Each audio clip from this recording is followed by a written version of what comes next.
Bienvenidos, hoy vamos a hablar de la historia del teatro en México. Para iniciar debemos abordar indudablemente el ritual. Como ya lo hemos hablado, quizás es allí donde de alguna u otra forma se comienzan esas diferentes expresiones en las que los aborígenes americanos expresaban sus creencias, venerando a sus dioses. A esto se le denomina teatro prehispánico. En México había una cantidad muy amplia de comunidades indígenas. Debieron existir infinidad de representaciones con una preparación previa y cierta planimetría que se asemejaría a lo que conocemos como teatro. Dentro de los vestigios arqueológicos se han encontrado de los nahual algunos himnos y danzas que se ejecutaban en ciertos rituales. En estos habían dos clases de actores: los sacerdotes, que se ataviaban con prendas rituales, entonaban sus himnos y se comunicaban con los dioses dentro de un simbolismo mítico, y el pueblo en general, que interpretaba la figura de uno de sus dioses, y esta única representación culminaba con su sacrificio, como tributo al dios al cual se ofrendaban. Se seleccionaban doncellas o jóvenes con frecuencia. También había hombres representando bestias feroces, como águilas, serpientes y diferentes pájaros. Precediendo la cena se desarrollaban ayunos y penitencias rituales. En las fiestas de adoración a Quetzalcóatl, los actores salían haciéndose pasar por sordos, afligidos por resfriados, inválidos, ciegos y sin brazos, lo cual resultaba cómico. Hay dos obras que sobresalen. En primer lugar tenemos el Rabinal Achí o Danza del Tún.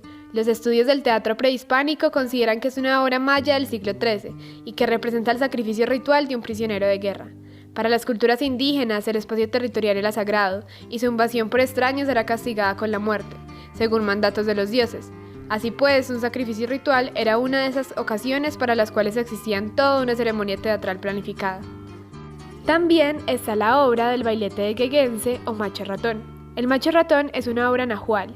En ella todos los participantes danzan y personifican animales. En la cultura prehispánica se tiene la creencia de una condición llamada nahualismo, capacidad humana en cambiar espiritual y corporalmente una forma animal, la cual es una práctica chamánica. La trascendencia de todo esto fue posible gracias a la labor de los frailes Andrés de Olmos y Bernardino de San Juan. Estos se dedicaron a recopilar la memoria oral de los indios y transcribirla en escritura latina. En el proceso, mucha de la originalidad se perdió, debido a la inconveniencia para la cultura europea. Pero de manera oficial, el teatro llega a México en el siglo XVI, tras la conquista encabezada por Hernán Cortés. Con la llegada de los españoles surge en ellos una necesidad de evangelizar que se suple a través de este arte. En 1524 llegaron a México los primeros misioneros franciscanos, y con ellos se inició el proceso, usando principalmente el auto sacramental, uno de los procesos culturales más significativos desarrollados en las primeras décadas de la conquista española.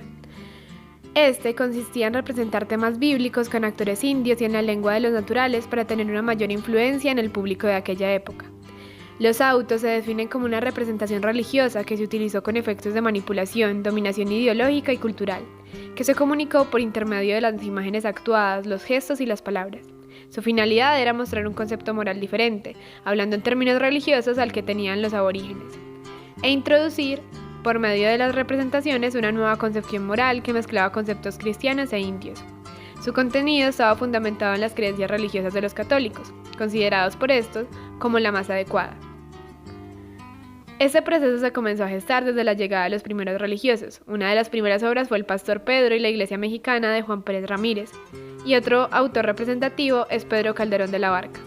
Muestra de que el temor se volvió mensaje educativo está la obra del Juicio Final, representada en 1531, escrita por Fray Andrés de Olmos. Una vez que la conquista estuvo en su punto más alto, el teatro evangelizador se dejó de escribir y representar en idiomas indígenas. El español pasó a ser el único idioma reconocido permitido en la Nueva España. Este teatro nuevo, que rechazaba la cultura prehispánica, era escrito por los misioneros españoles.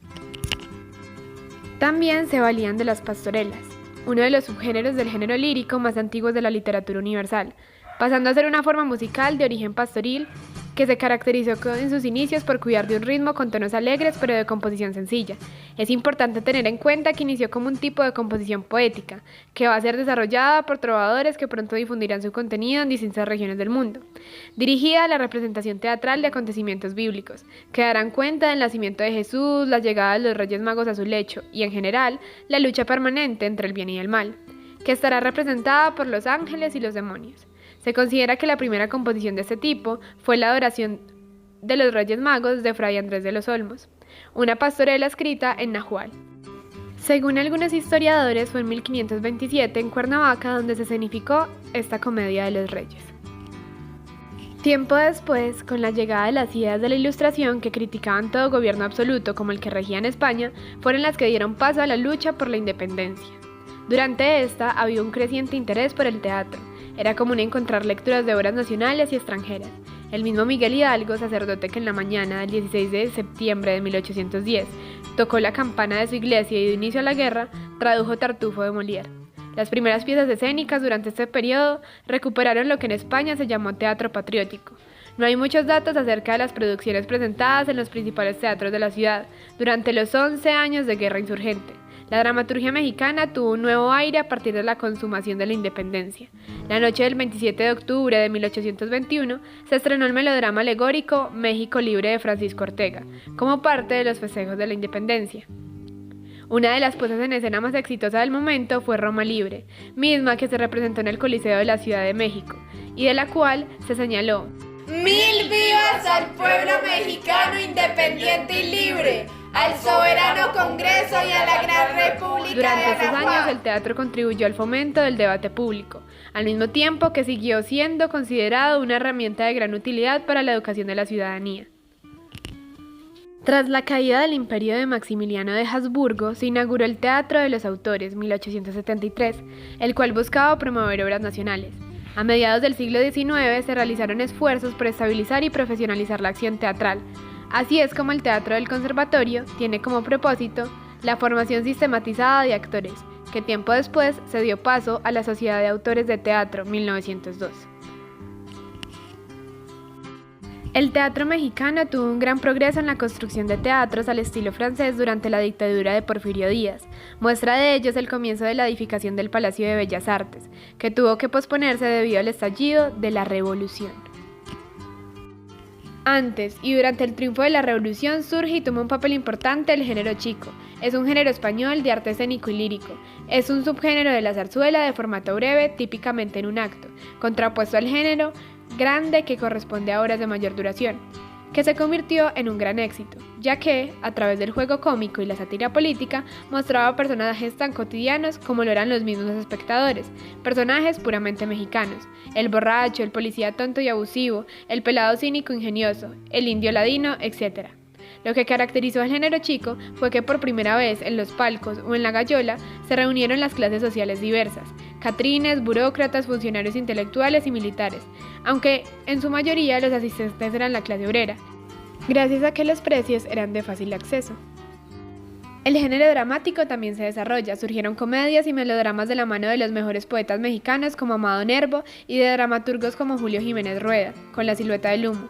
Los temas que trataban la mayoría de los autores de la época eran de índole política. A diferencia del género chico, en el género dramático lo presidieron diversas dificultades para ser escrito y representado debido a la censura a la que se enfrentaban los dramaturgos.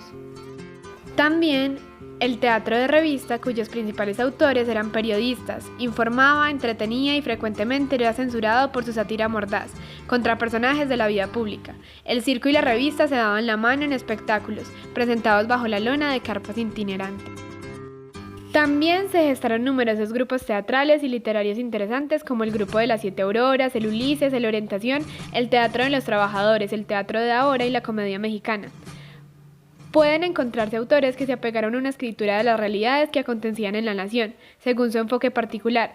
Ejemplo de ello, Rodolfo Usigli con El Gesticulador, Mauricio Magdaleno con El Pájaro Carpintero, Salvador Novo con Cuante Cum, Octavio de la Paz con La Hija de Rapacina, Vicente Leñero con El Pueblo Rechazado, José Revueltas con El Cuadrante de la Soledad, Piedra Dramática, Carlos Fuentes con Orquídeas a la Luz de la Luna, Emilio Carballido con Rosalba y los Llaveros y Juan Tovar con La Madrugada. A finales del siglo XX, los géneros que se desarrollaron con mayor éxito fueron el drama histórico, el melodrama y el sainete. Eran obras novedosas y audaces debido a lo natural y realista de la creación literaria y los montajes escénicos. Desde este momento, y con algunos inicios anteriores, se realizaron esfuerzos por crear una compañía nacional patrocinada por el Estado, que tuviera recintos oficiales para la representación de sus obras. Trascendente fue la creación del Instituto Nacional de Bellas Artes. que desde su nacimiento ha sido el principal canal de comunicación entre el Estado y los hacedores de teatro, con sus departamentos en distintas disciplinas. El nacimiento de la Asociación Nacional de Actores y de la Unión de Cronistas de Teatro y Música. Héctor Azar, director del Departamento de Teatro, creó la Compañía Nacional de Teatro y el Centro de Experimentación Teatral para la preparación y el desarrollo actoral. Asimismo, en 1981 se creó el Centro Nacional de Investigación, Documentación e Información Teatral Rodolfo Uzugli, especializado en el estudio del teatro de México. Autores como Luisa Josefina Hernández, Emilio Carballido, Sergio Magalla, Jorge Ibargüengoitia, Héctor Mendoza, Carlos Prieto, Rafael Bernal, Alonso Anaya representan el esplendor del nuevo ciclo del teatro mexicano. Su obra es un reflejo de un pueblo y sus inquietudes. Utilizan el lenguaje expresivo y manifiestan su esperanza en el teatro. Por primera vez los dramaturgos están formados para hacer teatro y dedicarse a él. El florecimiento es notable y las expectativas muy grandes. El teatro contemporáneo rompe con la forma de representación clásica. Introducción, nudo, desenlace. Experimenta nuevas estructuras formales incorporando distintos tipos de recursos y dando mayor relevancia a otros elementos teatrales como el espacio, las luces, la música y la escenografía. El teatro mexicano ha estado en constante cambio y se ha renovado conforme a la situación del país ha ido evolucionando. No se ha mantenido desasociado del avance científico y tecnológico, ni de los cambios políticos y sociales. La crisis de las últimas décadas en las que se ha visto golpeado el teatro se relaciona con temporadas cortas, presupuestos que se esfuman, espacios teatrales cerrados. No obstante, el quehacer y la búsqueda no cesaron en las manos de quienes han dado una fisonomía a los escenarios desde la dramaturgia y la dirección. Las nuevas generaciones recogieron y transformaron las enseñanzas, muchos con la incorporación de diversas técnicas como la circense, la pantomima y con el uso, cuando los medios lo permiten, de nuevas tecnologías. Los dramaturgos que destacaron como nuevos hacedores de teatro fueron Oscar Liera, Carlos Olmos y Luis Mario Moncada.